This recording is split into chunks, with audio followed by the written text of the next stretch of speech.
아버지 하나님 감사 영광을 드립니다. 오늘 귀한 날 주심을 감사드리며 정말 함께 해주신 주님 스스로 감사드립니다. 이 시간 모든 영광 주님께 드립니다. 주님 영광으로 받아주시고 이 시간 함께하여 주시옵소서. 감사드리며 예수님의 이름으로 드리겠습니다.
지명하여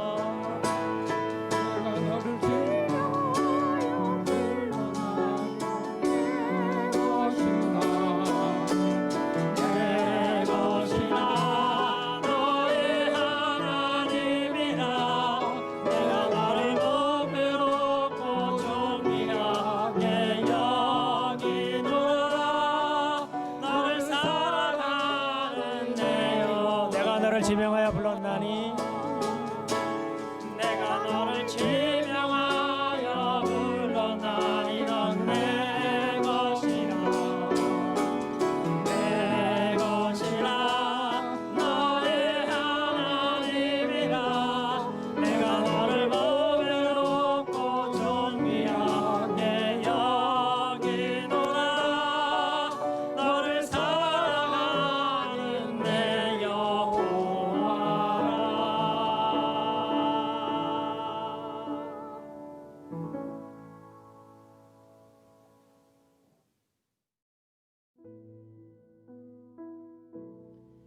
사랑의 하나님 아버지, 오늘도 아버지 앞에 나옵니다.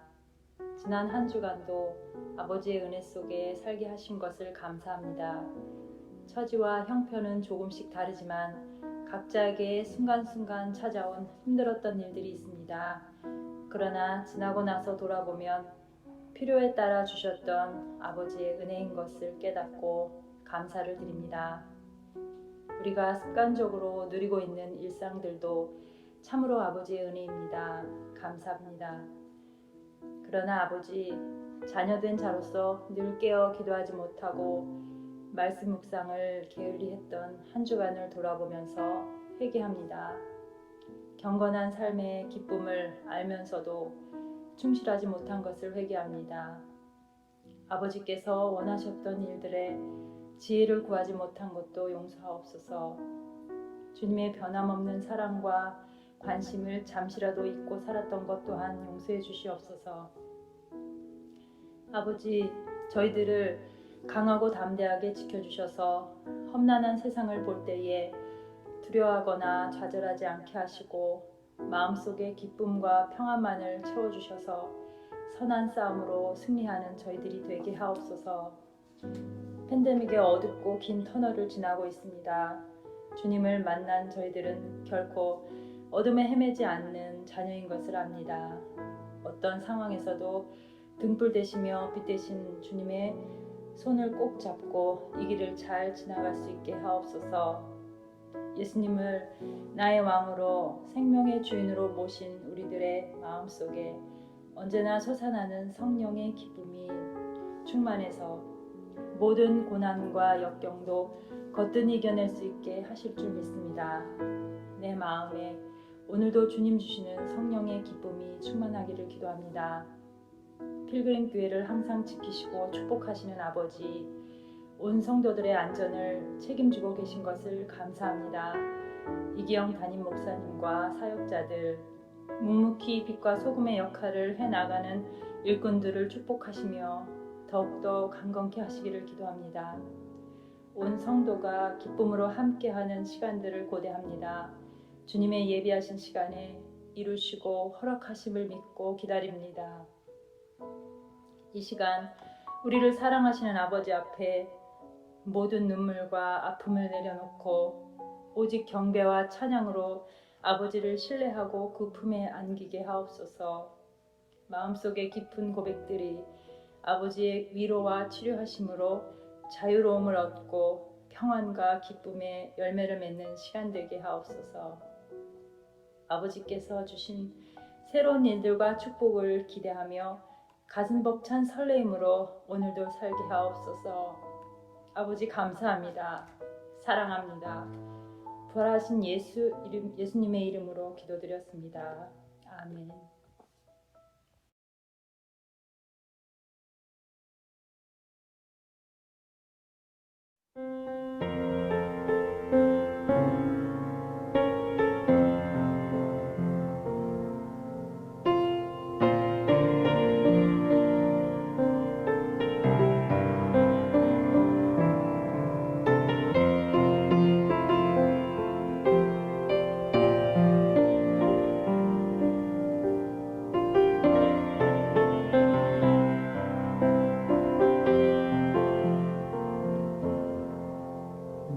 지으신 이가 하나님, 나를 부르신 이가 하나님, 나를 보내신 이가 하나님, 나의 나 된 것은 다 하나님 은혜라. 나의 달려갈 길 다가도록 나의 마지막 호흡 다하도록 나로 그 십자가 분배하시니 나의 나를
할렐루야. 사랑하는 성도 여러분, 지난 한 주일간도 하나님의 은혜 가운데 평안하셨습니까? 우리 옆에 있는 성도분에게 하나님의 이름으로, 주님의 이름으로 축복을 했으면 좋겠습니다. 또한 혼자 예배를 이 시간에 드리고 계시다면 스스로에게 하나님의 축복으로 자신에게 선포를 했으면 좋겠습니다. 주님이 당신을 사랑하십니다. 주님이 당신을 축복하십니다. 아멘. 예, 여러분, 우리가 지금도 아직까지 2020년 이 한 해를 코로나 시대에 살고 있지만, 그러나 중요한 것은 하나님의 은혜가, 하나님의 사랑이 변함없이 우리의 삶 속에 흐르고 있다는 것입니다. 그래서 저는 오늘 여러분과 함께 나눌 말씀은 어디냐면요, 사도행전 14장 8절부터 10절까지 말씀을 함께 살펴보도록 하겠습니다. 제가 가진 성경으로는 신약성경 212쪽에 나와 있습니다. 사도행전 14장 8절부터 10절 말씀 제가 봉독해 읽도록 하겠습니다. 루스드라에는 태어나면서부터 걷지 못하는 사람이 앉아 있었습니다. 그는 지금까지 걸어본 적이 없는 사람이었습니다. 이 사람은 바울이 하는 말을 잘 들었습니다. 바울이 그 사람을 똑바로 쳐다보니 그에게 고침을 받을 만한 믿음이 있다는 것을 알 수 있었습니다. 그래서 바울은 당신 발로 똑바로 일어나 서시오 하고 큰 소리로 말했습니다. 그러자 그 사람이 벌떡 일어나 걷기 시작했습니다. 아멘. 예, 저는 오늘의 이 본문의 말씀을 가지고 내 발로 바로 일어서라 라는 제목으로 함께 여러분과 은혜를 나누고자 합니다. 한번 따라 하실까요? 너의 발로 바로 일어서라. 아멘. 며칠 전에 저희 아내가 좋은 글귀를 하나 읽었다면서 저에게 쪽지를 하나 이렇게 보여준 적이 있습니다. 그래서 제가 지난 화요일에도 말씀 나눈 시간에도 제가 카톡방에 올렸는데, 그 내용은 두렵다고 고민만 하면 불안이 되지만 두려워도 무엇인가 행동으로 실천하면 반전이 된다라는 글이었어요. 제가 이 글귀를 보면서 저는 참 지혜 있는 말씀이다라는 생각을 했습니다. 그러면서 또한 이것이 바로 믿음이 아닌가라는 생각을 해보았어요. 바로 지난주에 우리 담임 목사님께서 스데반의 믿음에 대해서 말씀하신 것처럼 믿음은 두려움 앞에서 하나님을 바라보고 다시 일어서는 것이라는 것입니다. 그래서 우리가 잘 알고 있는 종교개혁자 마틴 루터 목사님은요, 믿음의 정의를 이렇게 말씀하셨어요. 믿음은 평탄한 길을 갈 때에만 감사하는 것이 아니라 전혀 앞을 볼 수 없는 암흑 속에서, 그리고 그 앞이 천길 낭떠러지다 할지라도 하나님 말씀에 순종하며 발걸음을 내딛는 것이 바로 믿음이다라고 말씀하신 적이 있습니다. 바로 이 말씀은 때때로 우리 앞에 놓인 상황이 하나님 말씀대로 순종할 수 없는 절대 절망인 상황과 형편에 처한다 할지라도 믿음의 백성, 믿음을 가진 하나님의 사람은 끝까지 하나님을 바라보면서 그 말씀대로 순종하며 다시 일어나 걸어가는 것이 바로 믿음이라는 것입니다. 그러므로 성도 여러분, 믿음의 백성은 고난 가운데서, 역경 가운데서 하나님을 바라볼 수 있어야 합니다. 이 코로나19로 인해서 많은 분들이 절망과 어려움 가운데 있을 때 중요한 것은 그 순간에 하나님을 바라볼 수 있어야 한다는 것입니다. 문제만 바라보고 있는 것이 아니라 그 문제 가운데서 지금도 일하시는 하나님, 그 상황 가운데 임재하시는 나의 하나님을 바라볼 수 있어야 한다는 것입니다. 여러분, 우리가 창세기 32장을 보면 야곱의 이야기가 나와요. 이 야곱이요, 우리가 잘 알다시피 형 에서의 장자권을 팥죽 한 그릇을 통해서 사기를 쳐가지고 뺏었어요. 그리고 아버지의 축복마저도 가로채서 형에게 발각돼서 도망을 칩니다. 그리고 삼촌 라반의 집으로 도망쳐서 세월이 20년이 지나요. 그 20년의 세월이 지난 후에 이제 다시 고향으로 그의 가족들을 데리고 가는 장면이 창세기 32장의 말씀입니다. 그런데 여러분 생각해 보세요. 이 야곱이 이제 고향을 향해서 이제 돌아가고 있는데 그의 마음에 가장 큰 고민과 걱정이 한 가지 있었습니다. 그게 무엇일까요? 바로 형 에서였어요. 과거에 어땠어요? 형의 장자권을 빼앗았습니다. 그래서 아버지의 축복권까지 빼앗아서 도망쳤는데 지금 고향을 향해 가는데 그 형이 계속 마음에 걸리는 거예요. 한편으로 생각합니다. 이제 20년이나 지났는데 형의 마음이 좀 누그러지지 않았을까? 나를 용서해 주지 않을까? 아니야. 형은 아직도 화가 나서 나를 죽일지도 몰라. 그런 고민과 걱정을 가지고 고향을 향해 가고 있는 거예요. 그런데 그런 고민과 걱정 가운데 있는데 소식이 들려오는 거예요.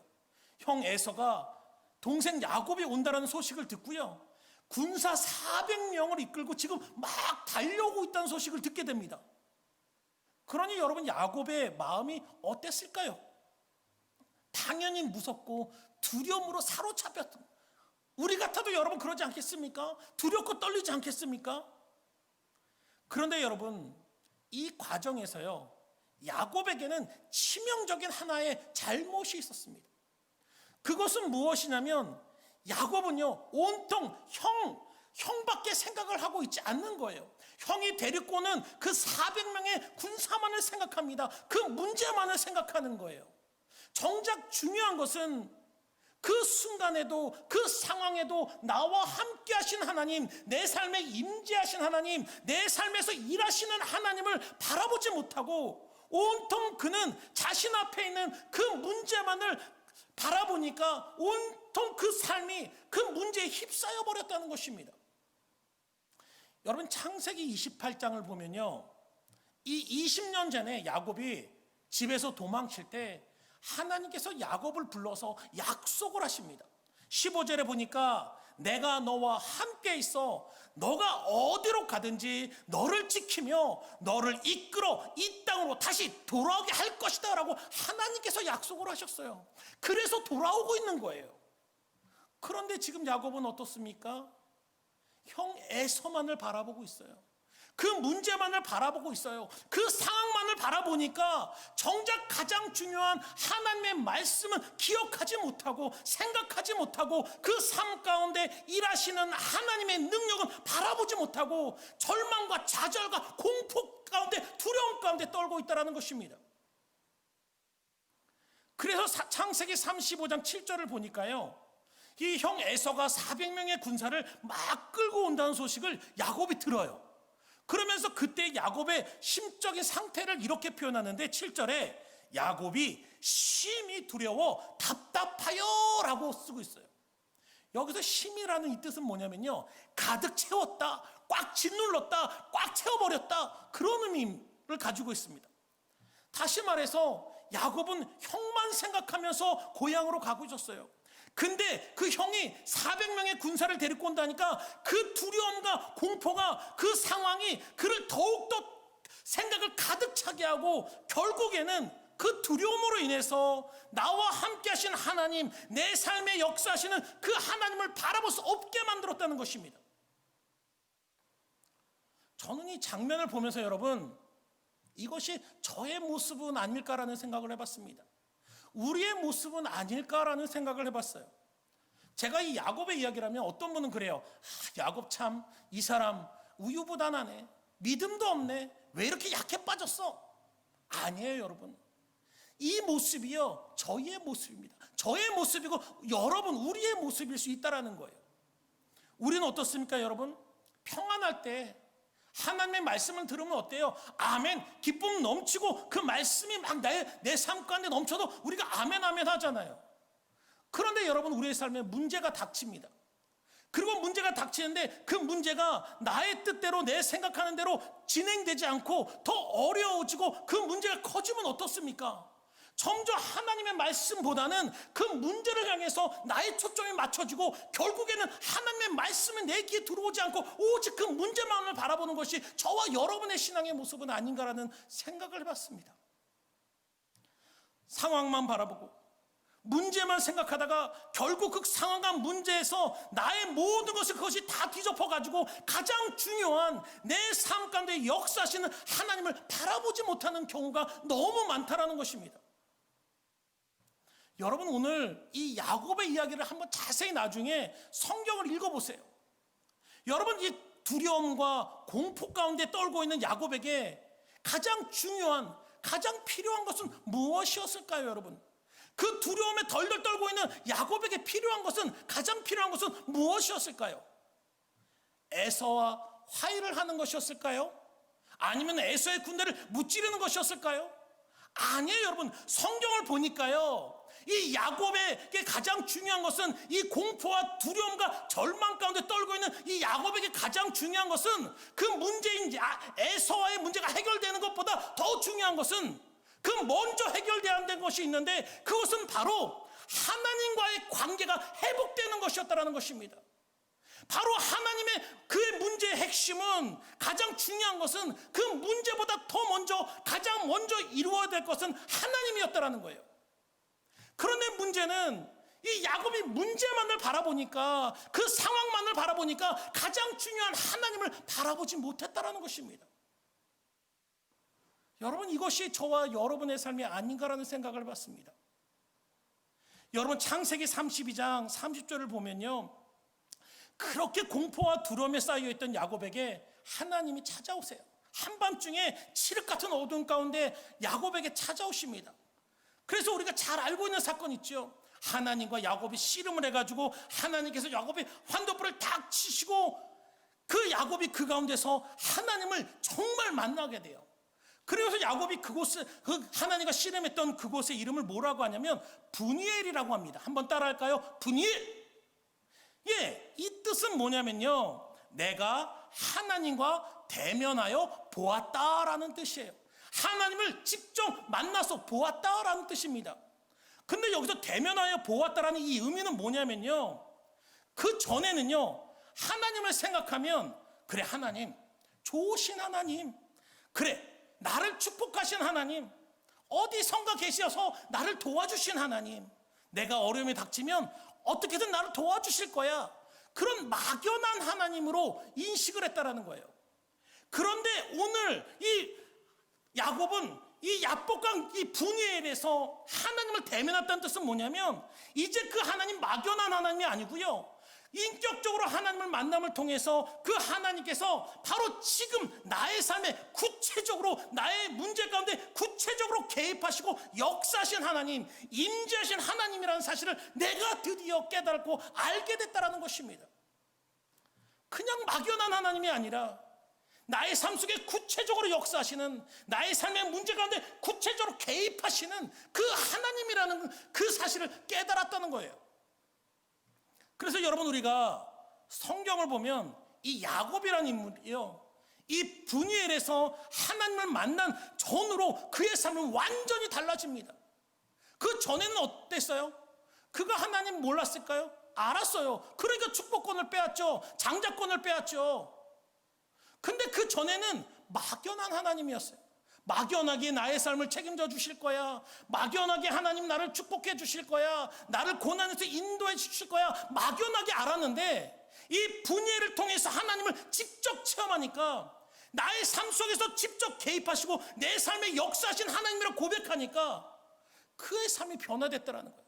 그 전에는 막연히 하나님을 알 때 그는 여전히 그의 삶은 사기꾼이었습니다.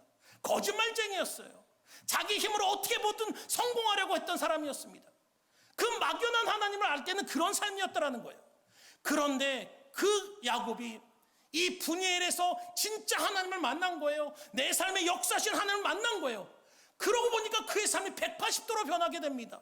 이제는 하나님을 바라봐요. 고난이 닥칠 때, 역경이 닥칠 때 자신의 힘으로 그 문제를 해결하는 것이 아니라 하나님을 먼저 바라본다는 겁니다.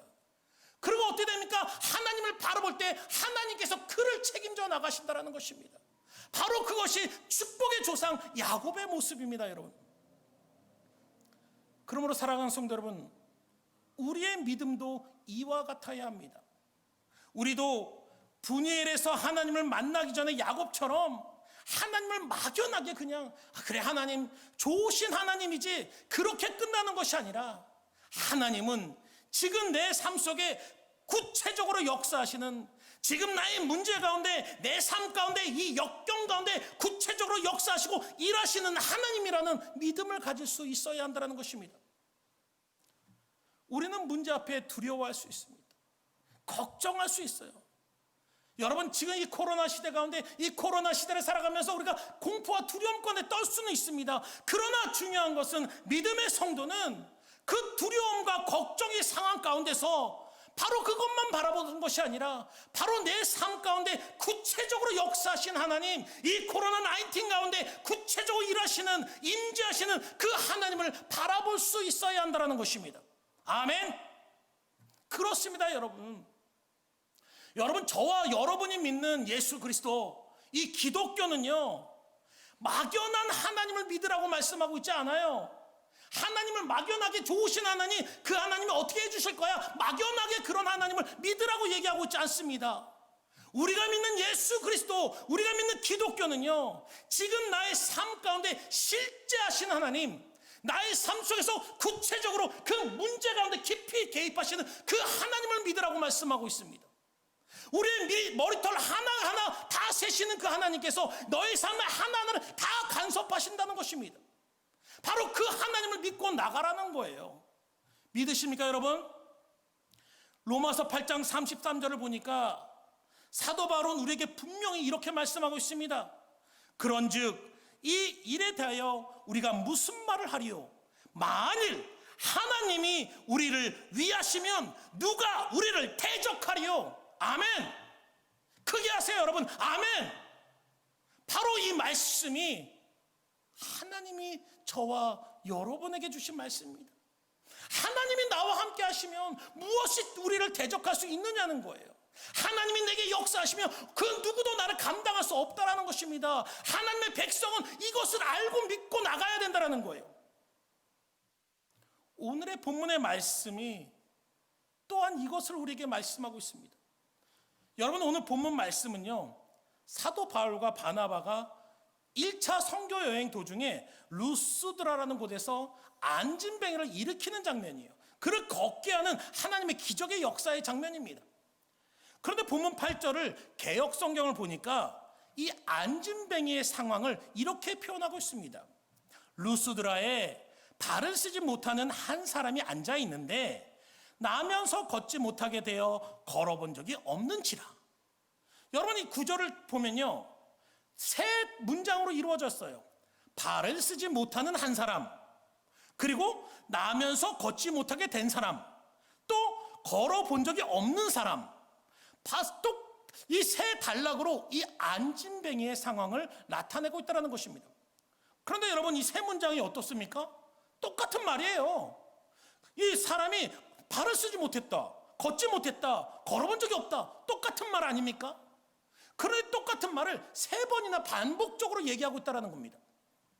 이 이유가 무엇일까요 여러분? 이것은 이스라엘에서 글을 쓰는 표현 중에 똑같은 표현을 세 번 쓰잖아요.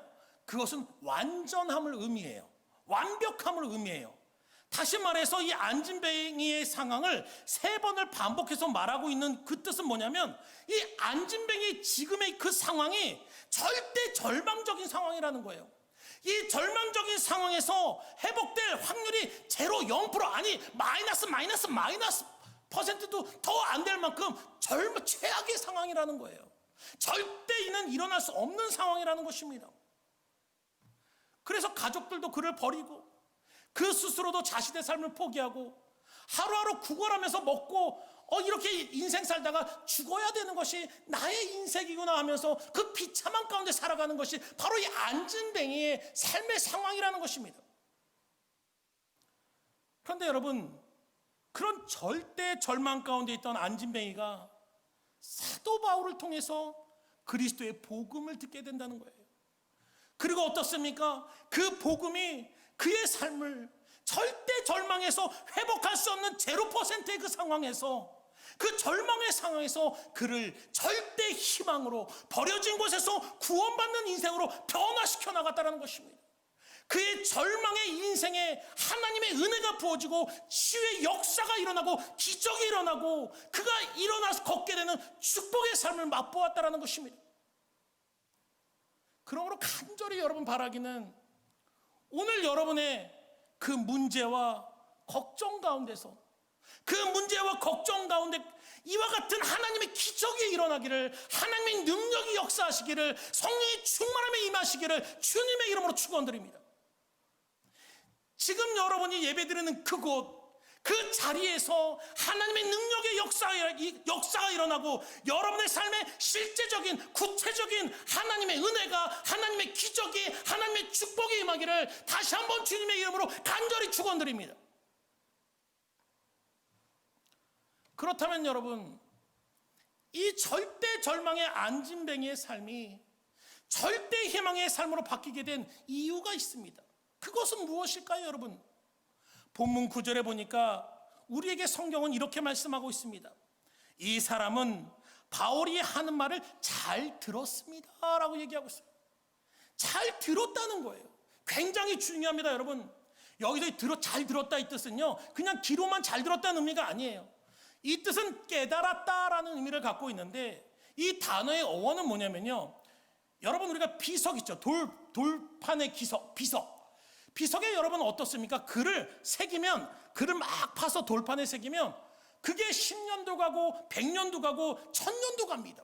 절대 지워지지 않는 거예요. 그런데 깨달았다는 단어가 거기서 나왔습니다. 그가 사도 바울에게 복음을 듣습니다. 그러면서 그 복음을 들으면서 그 마음속에 그냥 흩어보낸 것이 아니라 좋은 말씀이야 하고 끝난 게 아니라 자기의 마음속에 그것을 돌판에 새기는 것처럼 새겼다라는 거예요. 절대 지워지지 않는 말씀을 새겼다라는 겁니다. 바로 그리고 그 돌판에 새기는 것처럼 마음에 새겼을 때 그 말씀이 그 안진뱅이를 그 절망에서 구원하는 능력의 역사로 나타났다라는 거예요, 여러분. 그냥 말씀을 듣고 좋은 말씀이구나 그렇게 하고 막연하게 끝나면 하나님의 기적은 일어나지 않습니다.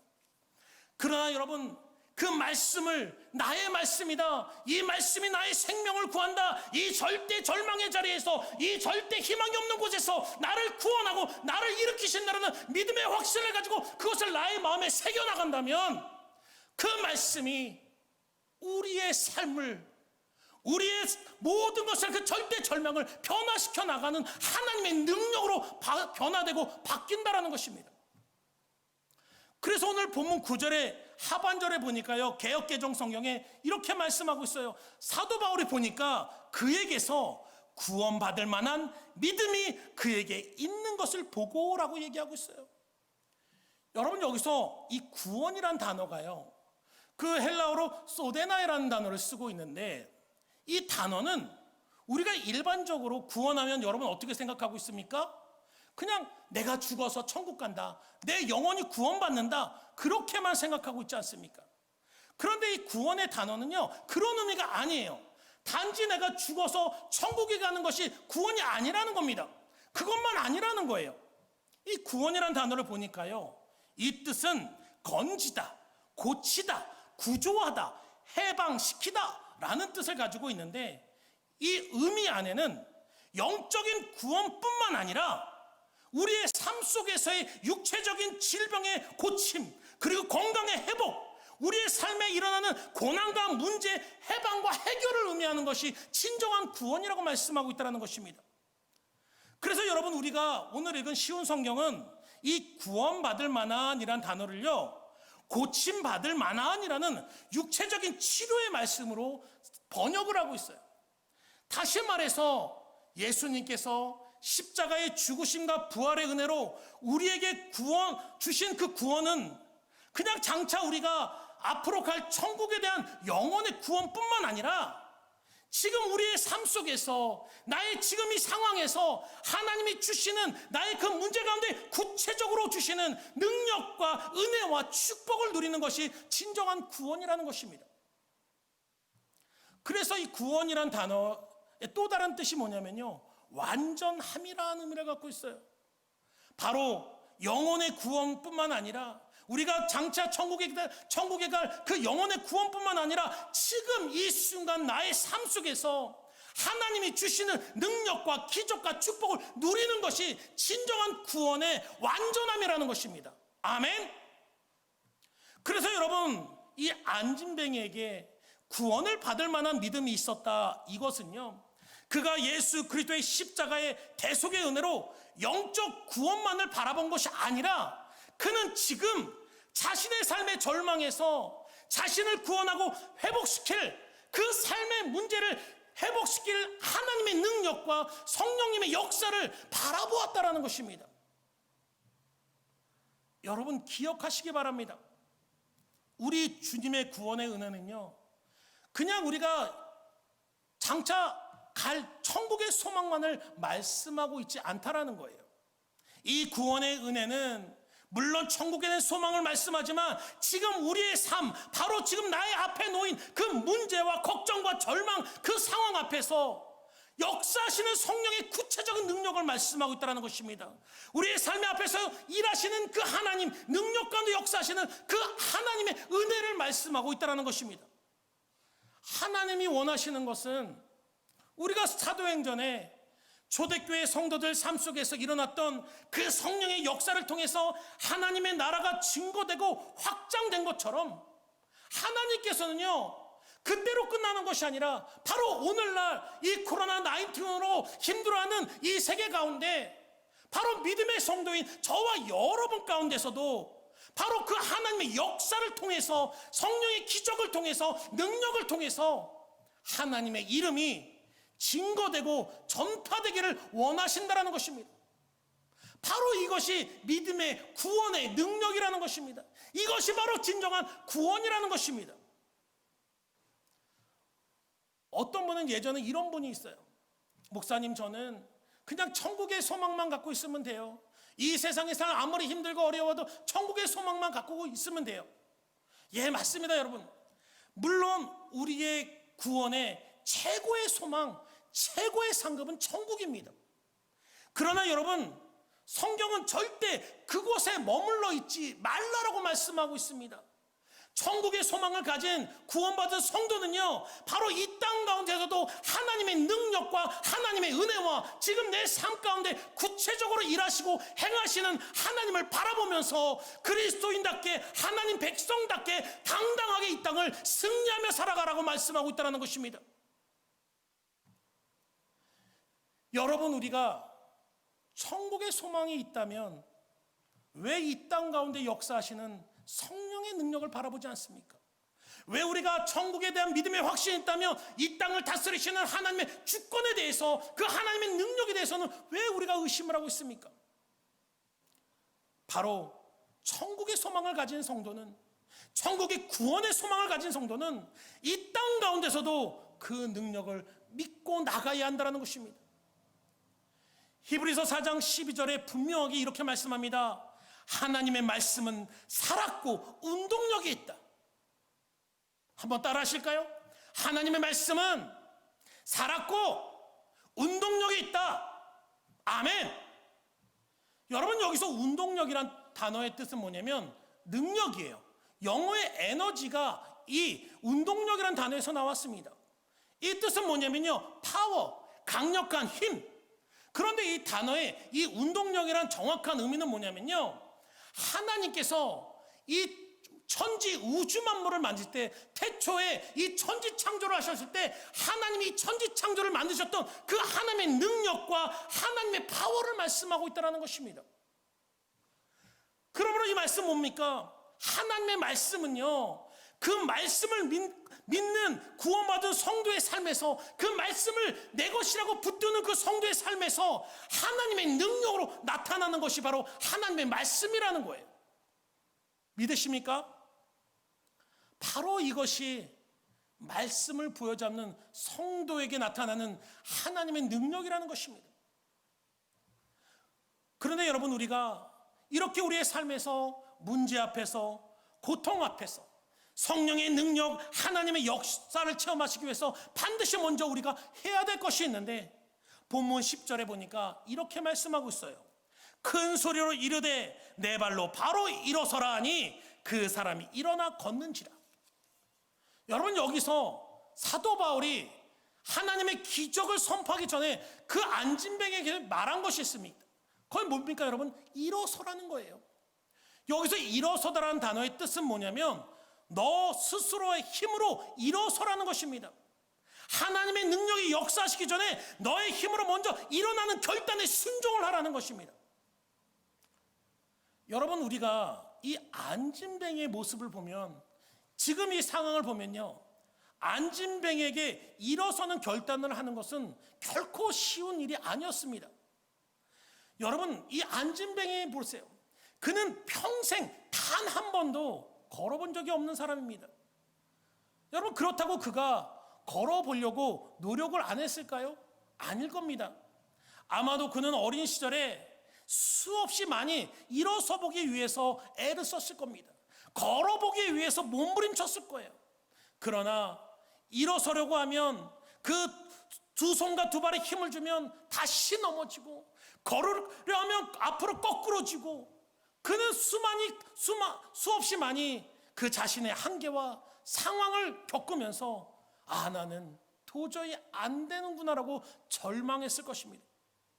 그런데 그렇게 수없이 좌절을 맛본 그에게 그 누구의 도움도 받지 말고 너 스스로 일어나라는 말씀은, 그 명령은 이 안진뱅에게는 정말 감당하기 어려운 말씀이었다라는 것입니다. 아마 저 같으면 그랬을 것 같아요. 아이고 선생님, 제가 그동안 얼마나 일어서려고 노력했는지 아세요? 아무리 노력해도 지금까지 단 한 번도, 단 1초도 걸어본 적이 없습니다. 저는 절대 남의 도움 없이는 걸을 수 없어요. 일어설 수 없어요. 저는 할 수 없어요. 저는 또 거꾸로질 거예요. 그렇게 얘기했을 거예요. 그런데 여러분, 오늘 본문 10절에 보면요, 이 원어 성경을 통해서 보면 이 일어서다라는 단어와 걷게 됐다라는 단어가요, 서로 연결이 되고 있어요. 다시 말해서 이 뜻은 뭐냐면요, 일어서는 실천의 결단이 있었기 때문에 그가 걸을 수 있는 기적을 체험할 수 있었다는 것입니다. 반대로 말하면 일어서는 결단의 순종이 없었다면 그는 걸을 수 있는 그 기적을 체험할 수 없었다는 것입니다. 여러분, 성령의 능력은, 하나님의 기적은 그냥 하늘에서 뚝 떨어지는 것이 아닙니다. 여러분, 그냥 우리가 하나님 주세요, 제발 해결해 주세요 하면 마치 알라딘의 램프처럼 그냥 우리의 손을 들어주는 것이 아니라는 겁니다. 하나님의 기적은, 그 하나님의 기적의 법칙은 중요한 것이 무엇이냐면 반드시 하나님의 기적이 일어나기 전에는 그 전에 하나님의 백성의 믿음의 결단에 순종이 반드시 있어야 한다는 것입니다. 여러분, 오늘 본문에서 이 사도 바울이 그 안진뱅이를 향해서 일어나라 이렇게 외치잖아요. 그런데 여러분, 그때의 안진뱅이 상황을 한번 생각해 보세요. 그 말씀을 들었는데 이 안진뱅에게 어떤 변화가 일어났습니까? 아니, 하나도 일어나지 않았어요. 여전히 두 다리에는 감각이 없어요. 힘도 없어요. 그 절망적인 그 상황이 아무것도 변한 게 없었다는 것입니다. 만약에 그 안진뱅이가 일어서라라는 하나님의 말씀을 들었는데 그 변화되지 않는 상황을 보면서 낙심하면서 안 된다고 했다면 그에게는 하나님의 기적, 성령의 능력은 나타나지, 임하지 않았다라는 것입니다. 그러나 그는 그 상황에서 그 절망적인 상황을 바라본 것이 아니라 하나님을 바라봐요. 말씀을 붙듭니다. 그 말씀이 내 말씀이다라는 믿음의 확신을 가지고 두 다리에 힘을 주면서 일어나려고 합니다. 믿음의 결단에 순종을 합니다. 바로 그럴 때 하나님의 기적의 역사가 일어났다는 것입니다. 아멘. 그렇습니다. 여러분 하나님의 기적을 맛보기를 원하십니까? 여러분의 문제 가운데, 여러분의 처한 환경 가운데, 여러분의 어려움 가운데 하나님의 기적이 정말 내 삶 속에 일어나기를 원하십니까? 여러분, 그렇다면 그 공식은 아주 간단해요. 어렵지 않아요. 그것은 바로 하나님의 기적은 믿음의 순종이 있으면 하나님의 기적은 반드시 일어납니다. 아멘. 여러분 성경을 보세요.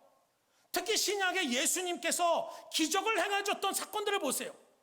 그러면 예수님께서 그 기적을 행하시기 전에요, 반드시 있었던 것이 무엇이냐면 그냥 갑자기 일어나는 것이 아니라 그 앞에는 반드시 그 말씀에 대한 믿음의 순종과 결단이 있었다는 것입니다.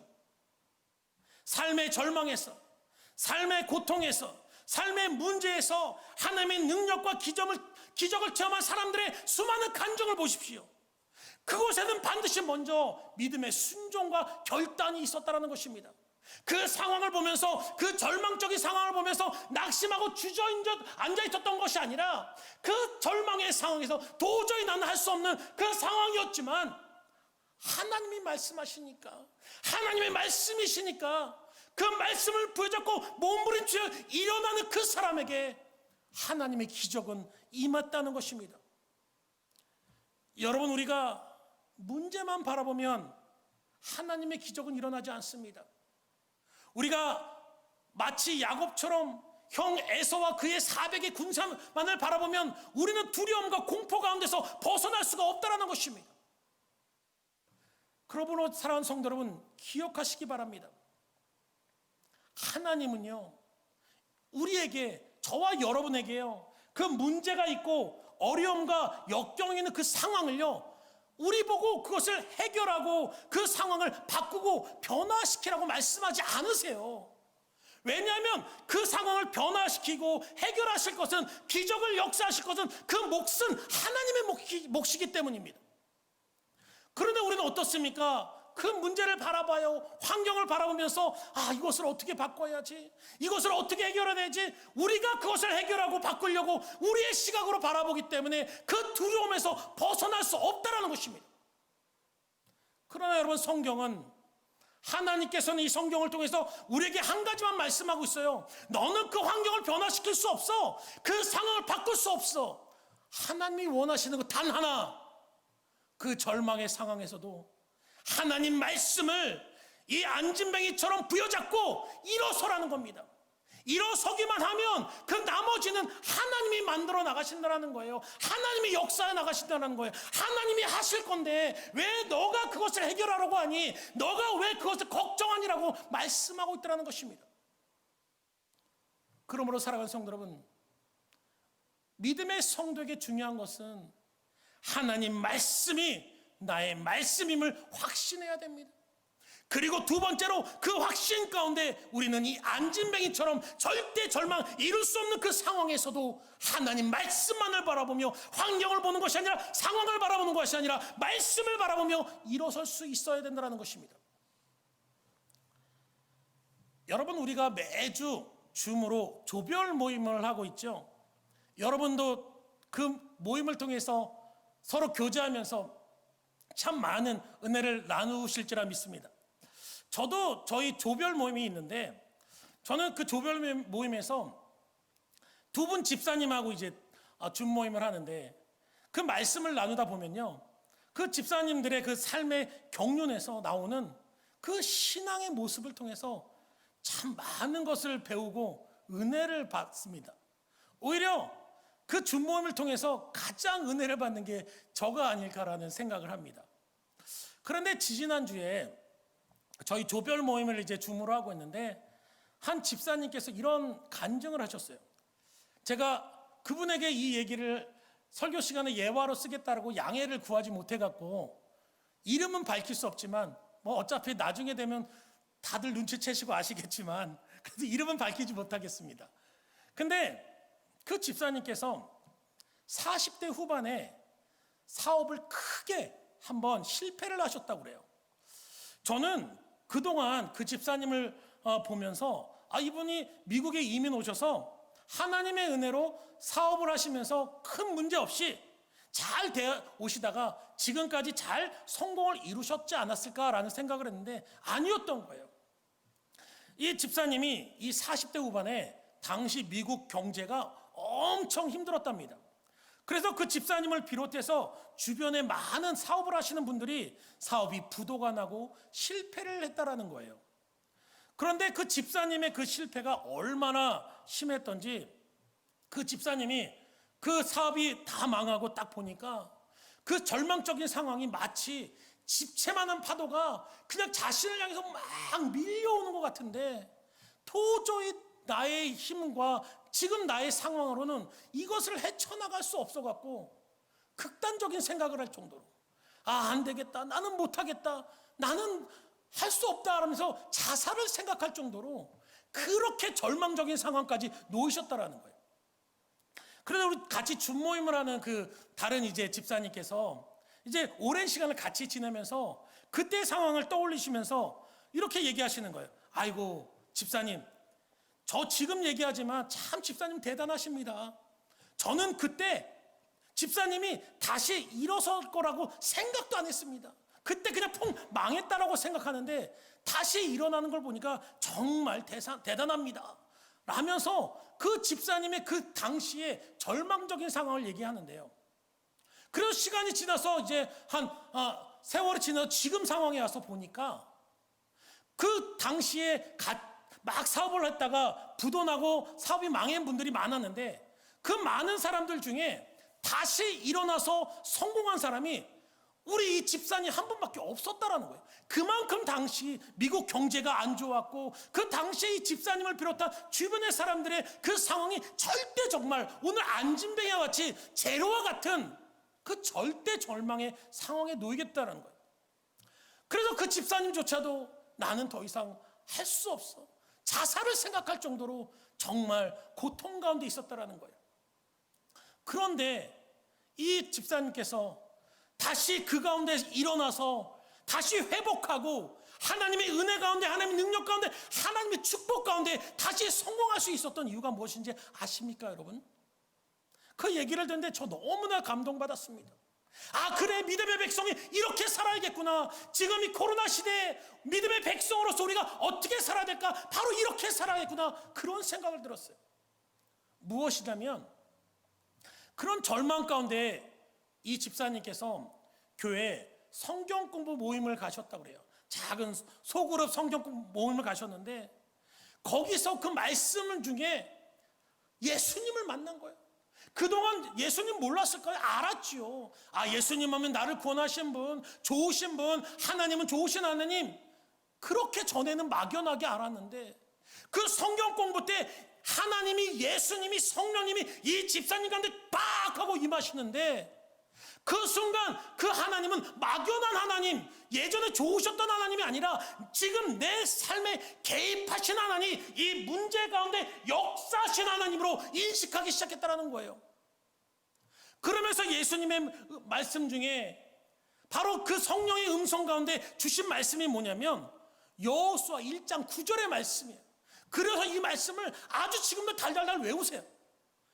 뭐냐면 우리가 너무나 잘 아는 말씀이에요.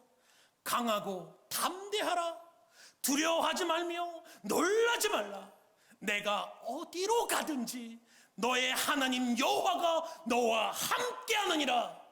아멘. 이 말씀을 주시는데요,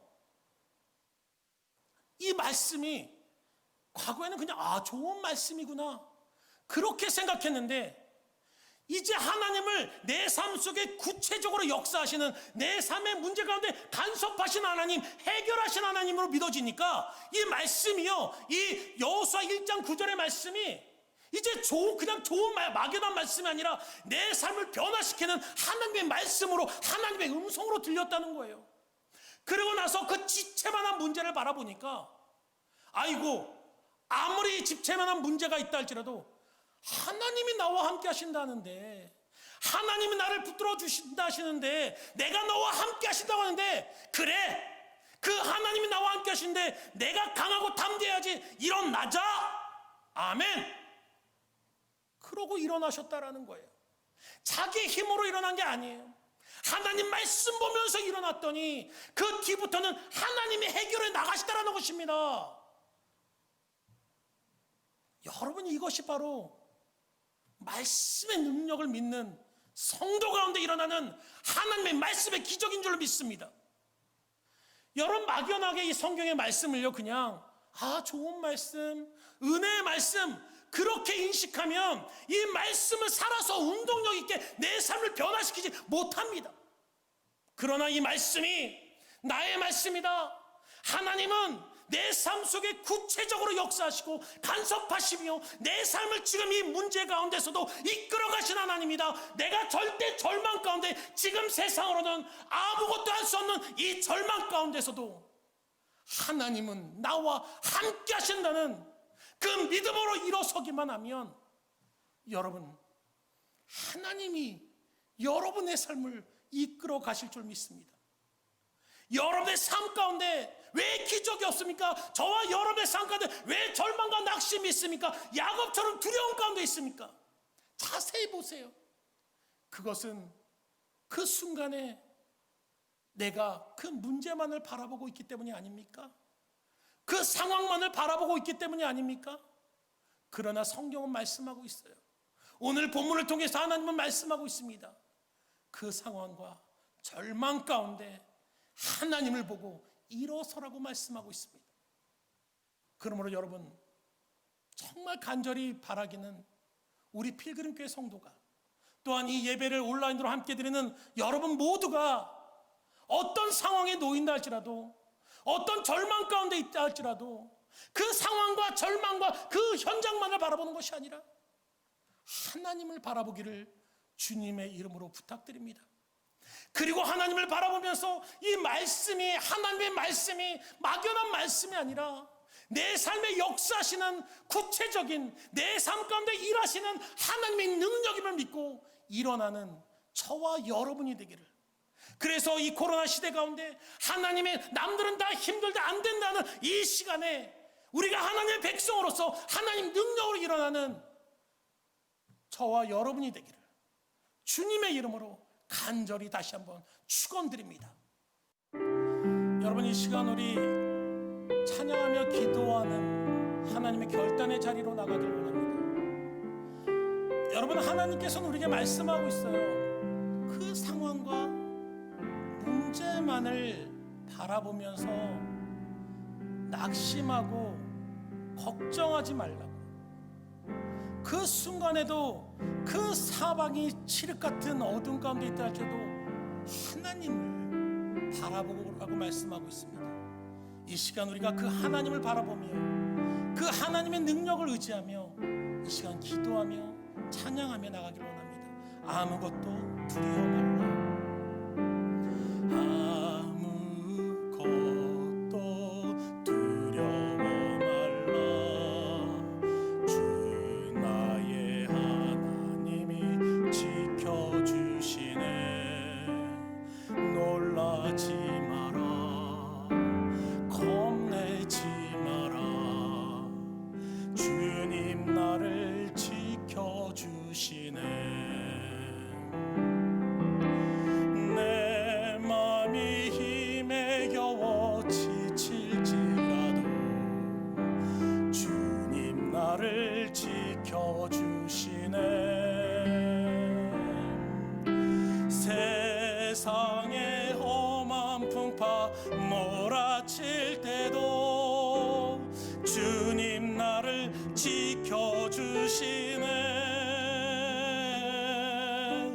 주님은 나의 산소,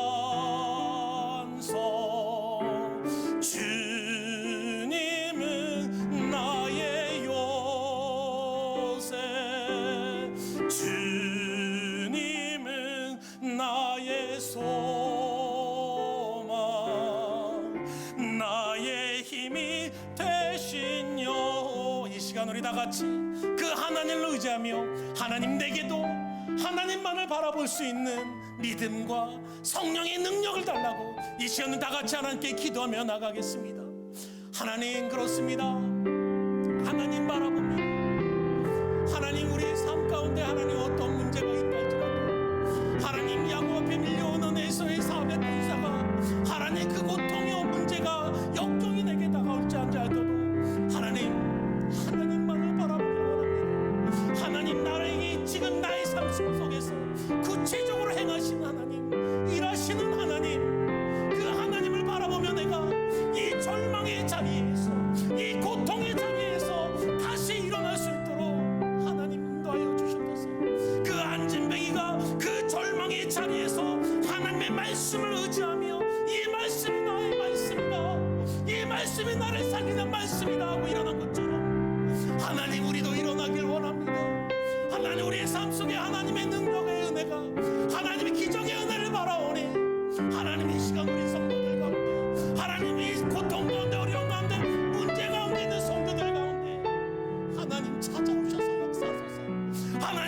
주시길 원합니다. 주님 역사여 주시옵소서.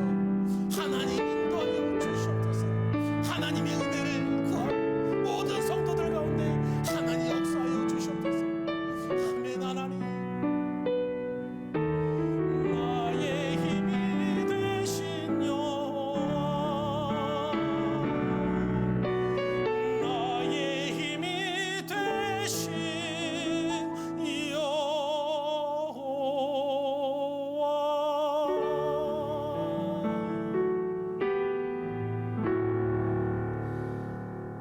하나님, 그렇습니다. 하나님, 우리가 이 세상을 살아가다 보면 내가 감당할 수 없는 문제를 만날 때가 있습니다. 하나님, 오늘 본문의 이 안진뱅이처럼 도저히 해결될 방법이, 이것이 하나님 회복될 방법이 정말 0%처럼 아무 희망이 없을 때가 있습니다. 그러나 하나님, 이 시간 하나님 말씀하셨습니다. 하나님은 내 삶 속에서 막연한 하나님이 아니라 내 삶 속에서 구체적으로 일하시고 내 삶에 실제적으로 임하시는 그 하나님이라고 말씀하십니다. 하나님, 이 시간 우리 사랑하는 성도들 가운데 삶의 문제 때문에 지금 몰아닥친 그 집채만한 그 절망 때문에 그 자리에 주저앉아 낙심하며 가슴 아파하는 성도들이 있습니까? 하나님, 이 시간에 그 마음속에 주님 찾아가 주셔서, 그 삶 속에 찾아가 주셔서, 아니다, 하나님은 너와 함께 하신다라는 하나님의 음성이 들리게 하시고 성령의 은혜를 부어주셔서 하나님, 우리가 다시 일어설 수 있도록 하나님 역사하여 주시옵소서. 우리가 하나님 어떤 상황과 절망 가운데 있다 할지라도, 이 코로나19로 인해서 하나님 어떤 상황에 놓여 있다 할지라도 하나님, 우리에게 하나님 말씀을 부여잡고 다시 일어나며 하나님 주님의 축복을, 하나님의 기적을, 성령의 능력을 체험할 수 있도록 하나님, 이 시간 우리의 삶 가운데, 이 예배 가운데, 그 우리 성도들의 삶의 현장 가운데 임하여 주시옵소서. 역사하여 주시옵소서. 성령의 은혜를 부어 주시옵소서. 하나님, 그래서 우리가 이제는 이 땅 가운데 하나님 백성으로 살아가게 하시며 하나님 백성답게 살아갈 수 있도록 하나님 간절히 바라기는, 절망 가운데 있는 우리 성도들, 아픔 가운데 있는 성도들, 질병 가운데 있는 우리 성도들을 하나님 이 시간 구원하여 주시옵소서. 소대나의 하나님, 이 시간 우리의 삶 속에 임하셔서 역사하여 주시옵소서. 그 하나님을 체험하며 살아갈 수 있는 우리 성도들이 될 수 있도록 하나님, 이 시간 우리 가운데 임하여 주시옵소서. 감사와 영광을 돌리며 예수님의 이름으로 간절히 기도합니다. 아멘. 이제는 우리 주 예수 그리스도의 은혜와 하나님의 놀라우신 사랑하심과 성령님의 내주 교통 인도하심이 이제 나의 삶 속에 하나님을 막연한 하나님이 아니라 내 삶 속에 역사하신 하나님, 내 문제 가운데 직접 개입하신 하나님을 믿고 그 삶의 자리에서 일어나고자 하는 모든 성도들 가운데 이제부터 영원토록 함께 있을지어다. 아멘.